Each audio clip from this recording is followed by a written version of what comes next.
Hello guys. मैं देवराज आर्य आपका हार्दिक स्वागत करता हूं अपने channel English with Devraj sir में।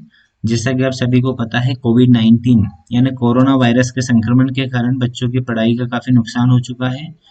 ऐसे में उनको घर पर ही रह के पढ़ना पड़ रहा है, ऑनलाइन पढ़ना पड़ रहा है, किसी भी ऐप्स के माध्यम से पढ़ना पड़ रहा है। तो आपकी परेशानी को कुछ हद तक दूर करने के लिए हम आज से स्टार्ट करने वाले हैं क्लास 9th से लेके क्लास 12th तक की इंग्लिश की जो टेक्स्ट बुक है, वर्क बुक है, उनके जो लेसन्स हैं, उनकी हिंदी एक्सप्लेनेशन, साथ में उनकी एक्सरसाइज भी करेंगे। और जो भी ग्रामेटिकल पोर्शन के अंतर्गत अकॉर्डिंग टू क्लास जो भी उनके लिए ठीक रहेगा, वो सारी चीज़ें हम कवर करने की कोशिश करेंगे।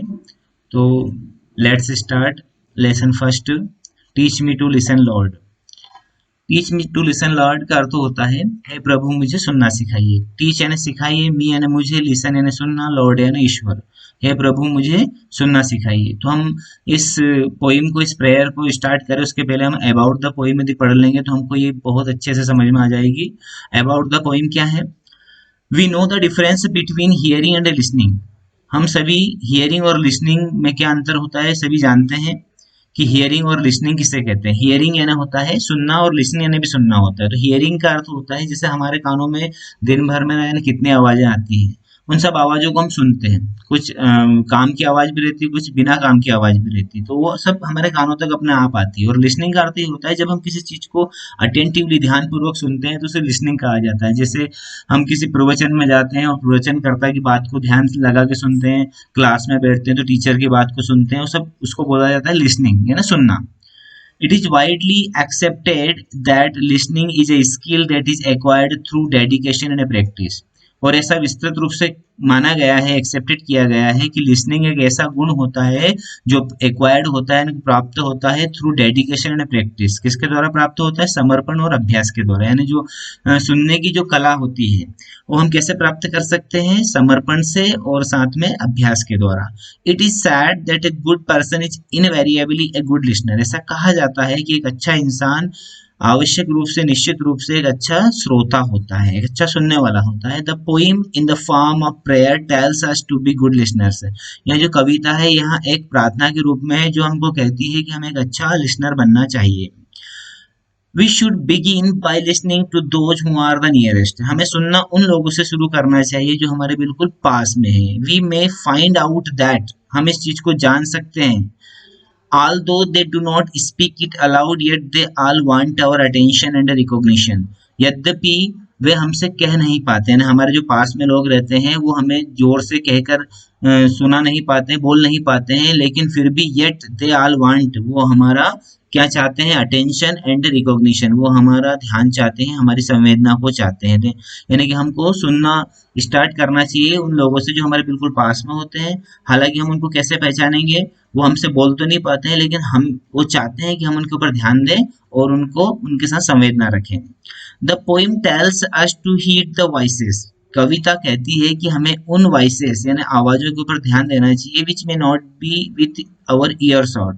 यानी जो हमारे जो है ईयर शॉट तक नहीं आती है, यानी कि जो जिनको हम सुन नहीं पाते हैं उन आवाजों के ऊपर भी ध्यान देना चाहिए जो हमारे कानों तक आती है।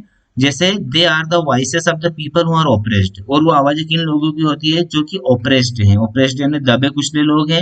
हु आर सफरिंग, जो कि सताए हुए लोग हैं। And who can not tell us their woes, और जो हमें अपने दुख नहीं बता पाते, अपने विलाप नहीं बता पाते, हम उन लोगों तक भी पहुंचना चाहिए, उनको भी सुनना चाहिए। अब कैसे पहुंचोगे? जैसे आप यहाँ पर बैठे हैं और कहीं पे कोई दुर्घटना हो जाती है तो आप एक रियलाइज करते हैं उनकी कराह, उनकी आह को अपने आप अंदर ही अंदर महसूस करते हैं। उनकी आवाजें अपने कानों तक तो नहीं आ पाती है, लेकिन फिर भी हम उनको सुनते हैं कि नहीं, कि यार वो कैसे तड़प रहे होंगे, तो उनकी आवाज भी आपको सुनना चाहिए। We should reach them and listen to their plea. हमें उन तक पहुंचना चाहिए और उनकी भावनाओं को सुनना चाहिए, उनकी जो वेदना है उसको सुनना चाहिए। कंसंस, कंसंस का अर्थ होता है इज द इनर वॉइस। कई लोग इसे कंसाइंस पढ़ते हैं, ये कंसस है। कंसस का अर्थ होता है हमारा जमीर, हमारा अंतकरण। कंसस यानी कि हमारा जमीर, इनर वॉइस यानी हमारा अंदर की आवाज। That wants us against a sinful deed, जो कि हमें एक सिनफुल यानी पाप वाले काम करने से सचेत करती है, रोकती है, उसका विरोध करती है। It distinguishes between what is right and what is wrong, यहाँ बतलाती है, भेद बतलाती है कि क्या सही है और क्या गलत है। व्हेन वी डू रॉन्ग, और जब हम गलत करते हैं तो वी सप्रेस दिस वॉइस, तो हम क्या करते हैं, इस आवाज को सप्रेस कर देते हैं, यानी इसके ऊपर ध्यान नहीं देते, इसको अनसुना कर देते, इसको दबा देते हैं। We should instead trust it and listen to it, हमें कम से कम इसके ऊपर ट्रस्ट करना चाहिए, भरोसा करना चाहिए और इसको सुनना चाहिए। यानी कंसस क्या होती है, कंसस हमारी अंदर की आवाज होती है जो हमें पाप वाले काम करने से रोकती है। यदि हम, और ये हमको बताती भी है कि क्या सही है और क्या गलत है, और जब हम कोई गलत काम करते हैं तो हम इस आवाज को अनसुना कर देते हैं। तो वी शुड, हमें क्या करना चाहिए, इसके ऊपर ध्यान देना चाहिए, इसके ऊपर विश्वास करना चाहिए, इसको सुनना चाहिए। Finally the poet wants us to listen the voice, the God's voice, अंत में कवि चाहता है कि हम किसकी आवाज सुने, ईश्वर की आवाज सुने, which guides us everywhere and at all times, जो हमें हर समय और हर जगह गाइड करती है। तो समझ में आया अबाउट द पोइम। अब हम स्टार्ट करते हैं हमारी जो लेसन है, जो प्रार्थना है उसको। Teach me to listen Lord, हे प्रभु मुझे सुनना सिखाइए। तो सबसे पहले इसके आउटलाइन से पढ़ते हैं। What is more important to speak effectively और टू लिसन अटेंटिवली, कौन सी चीज महत्वपूर्ण होती है, एक प्रभावकारी बोलना या फिर एक ध्यानपूर्वक सुनना। तो आप सभी लोगों का मानना होगा और मेरा भी ऐसे ही मानना है कि यदि हम कोई चीज ध्यानपूर्वक सुनेंगे तभी तो हम प्रभावकारी बोल पाएंगे। तो इंपॉर्टेंट चीज है लिसन अटेंटिवली, ध्यानपूर्वक सुनना। हुम शुड वी लिसन टू, हमें किन्हें सुनना चाहिए, हाउ, और कैसे सुनना चाहिए। तो देखिए एक लड़का है जो प्रार्थना कर रहा है, किसी भी रिलीजन का हो सकता है, सभी सिंबल यहाँ पर हैं, चारों रिलीजन हम मानते हैं, हिंदू मुस्लिम सिख ईसाई, सभी के सिंबल्स यहाँ पे लगे हुए हैं। तो हम प्रार्थना कर रहे हैं, किसी भी धर्म का व्यक्ति प्रार्थना कर सकता है, वो ईश्वर एक ही है। तो कैसे प्रार्थना करता है कि teach me to listen Lord, हे प्रभु मुझे सुनना सिखाइए, टू दोज नियरेस्ट मी, किनको सुनना सिखाइए, जो मेरे बिल्कुल पास में है, my family, my friends, my coworkers, मेरे परिवार के लोग, मेरे दोस्त और मेरे साथ में काम करने वाले। Help me to be aware that no matter what words I hear, मेरी मदद कीजिए कि मैं परवाह करूं, no matter what words I hear, ये कोई बात नहीं, कोई मामला नहीं कि मैं कौन से शब्द सुनता हूं, बल्कि मैं जो भी सुनता हूं मैं उनकी परवाह करूं, मैं जिसके भी शब्द में सुनूं मैं उसकी परवाह करूं।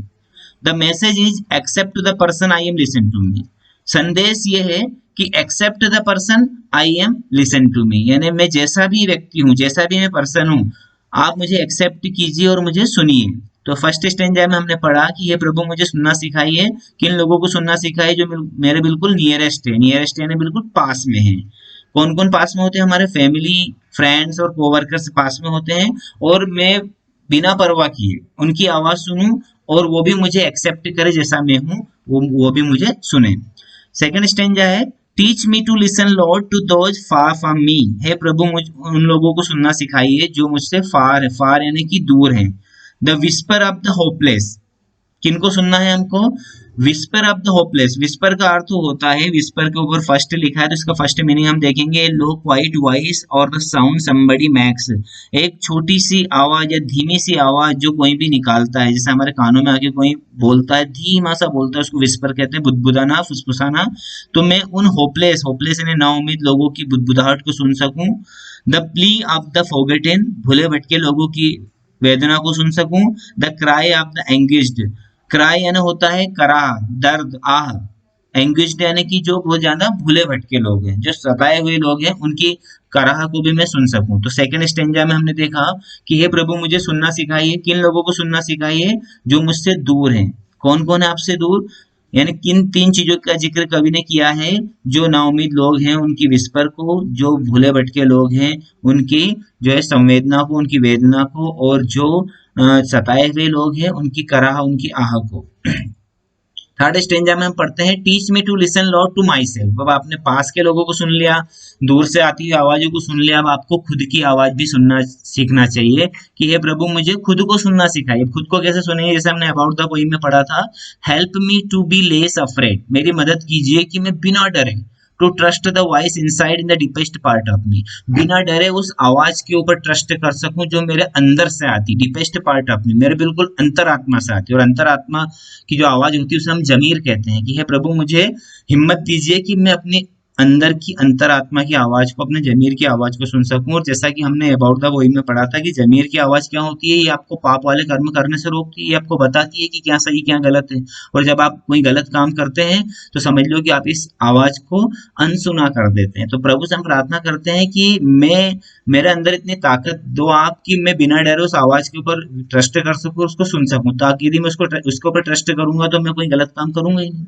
और लास्ट स्टेंजा में कवि ने कहा है कि teach me to listen lord for your voice, है प्रभु मुझे सिखाइए कि मैं आपकी आवाज सुन सकूं, यानी ईश्वर की आवाज। जैसे हम कहते हैं कि ईश्वर सब जगह है, सबको देखता है, उसी प्रकार हमें ईश्वर की आवाज भी सुननी चाहिए। कब कब सुनना चाहिए?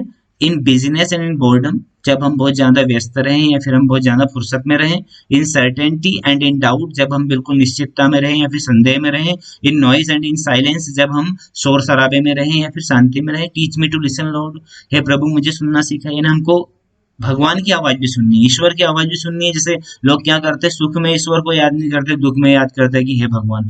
तो हमें हर जगह, हर समय, हर परिस्थिति में, हर कंडीशन में, हर सिचुएशन में ईश्वर की आवाज भी सुनना याद होना चाहिए। ने कवि ने यहाँ पर 4 स्टेंजा में 4 बातें कही है। सबसे पहले हमें उन लोगों को सुनना चाहिए जो हमारे पास में है। फिर जो दूर लोग हैं, आप दूर को कैसे सुनोगे? उनकी आह, उनकी संवेदना, उनकी वेदना, है ना, उनकी तड़प को सुन सकते हैं। थर्ड में हमें अपने आप को सुनना चाहिए, क्योंकि जमीर की आवाज आपको पाप वाले कर्म करने से रोकती है। और फोर्थ में कहा गया है कि हमें ईश्वर की आवाज भी सुनना चाहिए और ध्यान रखना चाहिए कि ईश्वर सब जगह है और हर परिस्थिति में, हर समय हमें ईश्वर की आवाज सुनना चाहिए। ओके गाइस, आई होप आपको ये जो पोइम है, जो प्रार्थना है, अच्छे से समझ में आ गई होगी। इस प्रार्थना से आपको बहुत कुछ सीख मिल सकती है। तो आप, यदि आपको ये वीडियो पसंद आया है तो कृपया इसे जो है आप ज़्यादा से ज़्यादा शेयर कीजिए। शेयर करने से क्या होगा कि सभी को इसका लाभ मिलेगा। मेरे चैनल को सब्सक्राइब कीजिए, लाइक कीजिए। अगले वीडियो में हम लेसन फर्स्ट की एक्सरसाइज करने वाले हैं। लेसन फर्स्ट की एक्सरसाइज के अंतर्गत हम क्वेश्चन आंसर और जो